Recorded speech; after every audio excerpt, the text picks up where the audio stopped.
Hello friends, welcome. MJ 6 American Literature. Question होगा daughter law. Most important question है, what different kinds of women do we come across in snapshots of a daughter in law. Discuss and example आपको बताएंगे यहाँ पे, जो कि most important topic होंगे। किसका? स्नैपशॉट्स डॉटर इन लॉ का, बाई एड्रिन रिच को लिखा गया है। मोस्ट इम्पॉर्टेंट टॉपिक है। वीडियो को लास्ट तक अवश्य वॉच करेंगे। वीडियो को लाइक शेयर और सब्सक्राइब कर दें। यह बहुत इम्पॉर्टेंट क्या कि एक्सप्रेशन किया जाएगा। देखिए, कहता है friend, snapshots of a daughter in law by Adrienne Rich. कौन लिखे हैं इसको? एड्रिन रिच के द्वारा किया गया है। अब यहाँ करेंगे हम क्रिटिकल एनालिसिस किया जाएगा। Snapshots of a daughter in law by Adrienne Rich. कौन लिखे हैं इसको?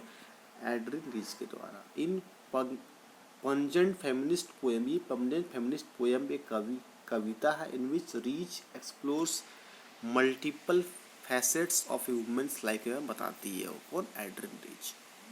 Inflicted with sorrows and male exploitation के बारे में यहाँ बात किया गया है। क्वेश्चन किया जाता है, the title itself hints at discontinued. Title जो है यहाँ पे बताया गया डिसकंटिन्यू, लगातार चीज़ों में नहीं, डिसऑर्डरली, अव्यवस्थित है। फोटोग्राफ्स ऑफ ए वुमेन, यहाँ पे फोटोग्राफ्स, वुमेन का फोटोग्राफ्स के बारे में यहाँ पे बात किया गया है। Daughter in law, the relation dominantly linked with son, किससे है?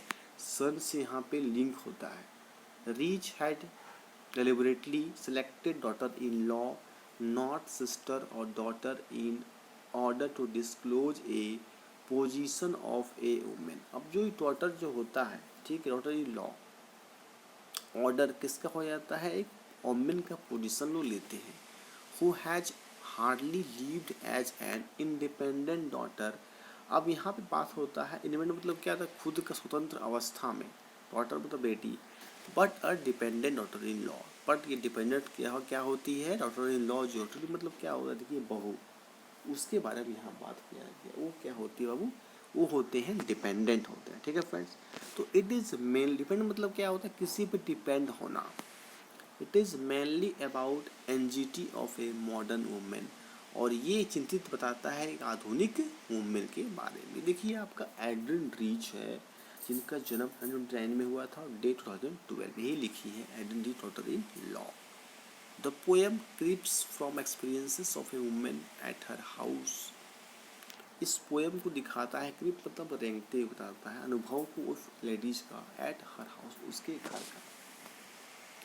Working continuously throughout the days, दिन के दौरान, serving her husband with her body at night. Continuing और रूटीन चलता रहता है। Monotonous life by sacrificing her wishes ambitions, जो लक्ष्य होता है, एंड चीयर्स, खुशियाँ। देन तब it moves towards a revolutionary turn and encourages women to be bold and to demand her rights. उनके जो है, जो अधिकार के प्रति डिमांड जो होता है, डिक्लेयर किया जाता है, घोषणा किया जाता है। Independence from family fetters towards the end, अगर अंत में देखा जाए, the poem explodes into a devastating weapon. Poem क्या बताता है? एक वेपन, एक औजार को दिखाती है, for the might and right of women, women के अधिकार को बताता है। Rich hopes that a community of women will not only resist, उसको रेसिस्ट जोर नहीं दिया जाता है, crippling effects of patriarchy, but will also create an atmosphere. लेकिन वो लोग क्या है? एक बनाते हैं एटमोसफेयर, एक वातावरण को बनाते हैं, in which women have economic, women क्या होते हैं? उनका एक इकोनॉमिक अर्थव्यवस्था जो होता है, पॉलिटिकल, राजनीति, एंड सोशल इक्वलिटी, सामाजिक जो है भेद, वो समानता को दिखाता है। एज मैन एंजॉय, साथ में यहाँ पे मैन लोग भी इंजॉय करते हैं।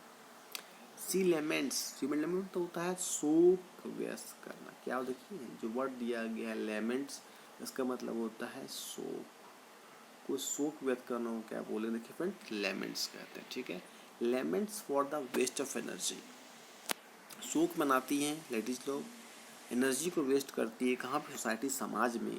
That values women not for experience but for beauty.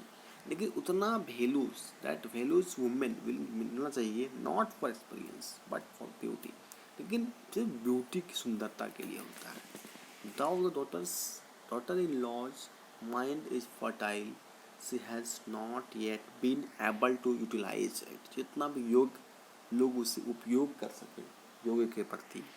Her frustration is revealed, उनका जो फ्रस्ट्रेशन होता है, थकावटपन उजागर किया जाता है।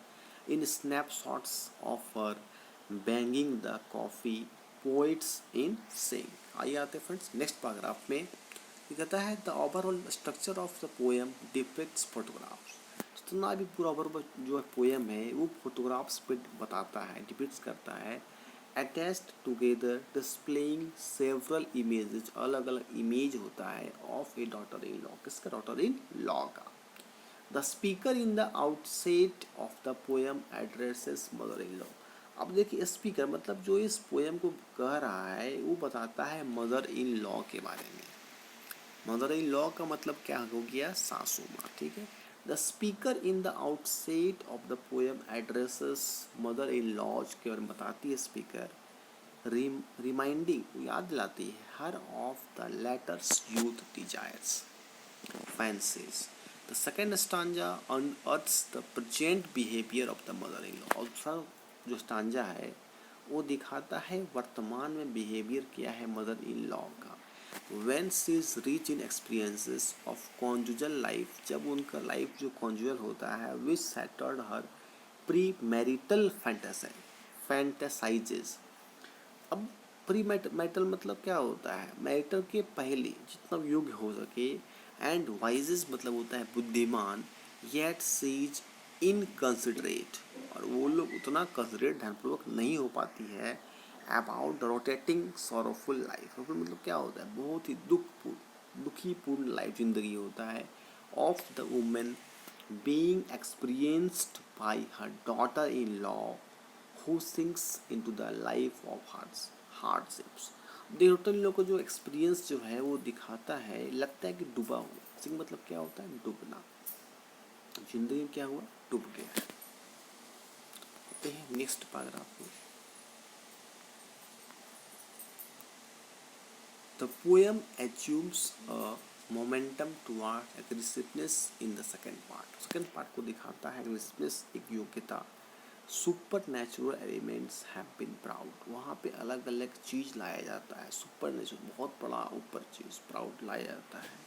In order to provoke psychological strain of the women, ताकि उन लोगों को भड़काए। प्रोवोक मतलब होता है, प्रोवोक मीन्स भड़काना। साइकोलॉजिकल मनोवैज्ञानिक रूप में तनाव आता है, स्ट्रेन आ जाए वो लेडीज को, women. Daughter in law here angels represents her conscience, मतलब सचेत करना। That wants her that she must not delay to stake her concern and snatch right and freedom. और यहाँ बताता है क्या उसके अधिकार हैं, उनको आज़ादी किस तरह का मिला है। Third part of the poem pictures daughter in law in her and bed where she is an object to satisfy her husband's physical hunger. Physicals के बारे में, शारीरिक एक भूखा जो होती है हस्बैंड्स, उसके बाद सेटिस्फाई को, संतुष्टि को दिखाती है। She surrounded by so called social customs, मतलब सामाजिक जो पहनावा होता है, एंड सुपरस्टिशंस मतलब एक अंधविश्वास। She struggles to avoid imposed pain but fails। From line 33 to 39, Reach thrust ironical arrows against an experienced woman। अब रीच जो है वो थ्रस्ट एड्रिन, वहाँ बात किया गया एड्रिन रीच का, जो है यहाँ पे डॉक्टर इन लॉ जो है बाय बताया गया, वो किया गया है आपका एड्रिन के द्वारा। रीच बताती है आयरोनिकल एरोज को अगेंस्ट एन एक्सपीरियंस्ड वुमेन, और उसके अगेंस्ट जो एक्सपीरियंस्ड वुमेन है, मतलब जो अनुभवी लेडीज है, who has undergone severe sufferings yet attempts to inflict those troubles। बहुत सारे लोग क्या होते हैं, परेशानी का सामना करना पड़ता है अपॉन द जूनियर वंस, एक जूनियर में। After all they are same, ये सब क्या है, आपस में सेम होते हैं। मैं सेम्ब्लेम, मैं sure, both mother in law and daughter in law, दोनों सासू माँ और यहाँ बात किया जाए बहू, डिस्पाइट नोइंग ईच अदर, दोनों आपस में क्या होता है, विवाद होता है, लड़ाई हो जाता है, closely fail to respect each other, दोनों के आपस में क्या करते हैं, अंततः फेल हो जाता है दोनों को रिस्पेक्ट करने के लिए। Rather plunge in conflict bent to injure each other, दोनों इंजर हो जाते हैं। Both of them are iron eyed and beaked and proposed as a bird.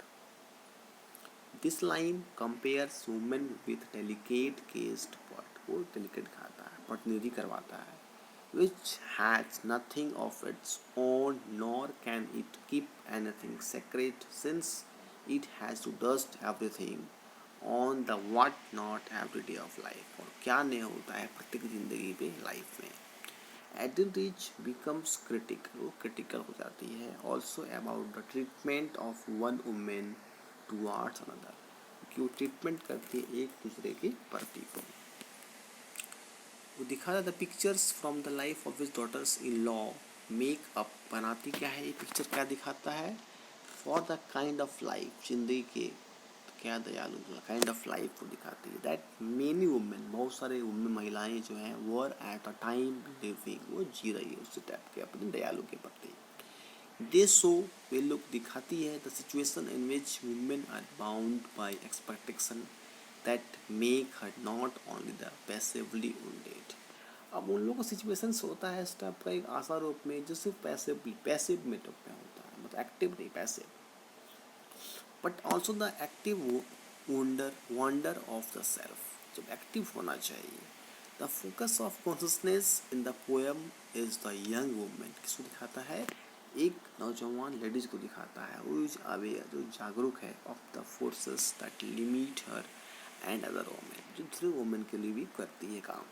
And there is a gradual progression from her feeling of restriction, और धीरे धीरे क्या होता है, प्रोग्रेस आता है इस दबाव में, helplessness and subdued range towards a hope for change, वो चाहता है, लोग आशा करते हैं इसमें बदलाव हो। फ्रेंड्स, मोस्ट इम्पॉर्टेंट क्वेश्चन थे आपके MAG6 अमेरिकन लिटरेचर का एग्जाम के लिए मोस्ट इम्पॉर्टेंट टॉपिक। अभी तक लाइक नहीं किया, लाइक शेयर और सब्सक्राइब जरूर कर दो, ठीक है फ्रेंड्स, थैंक यू।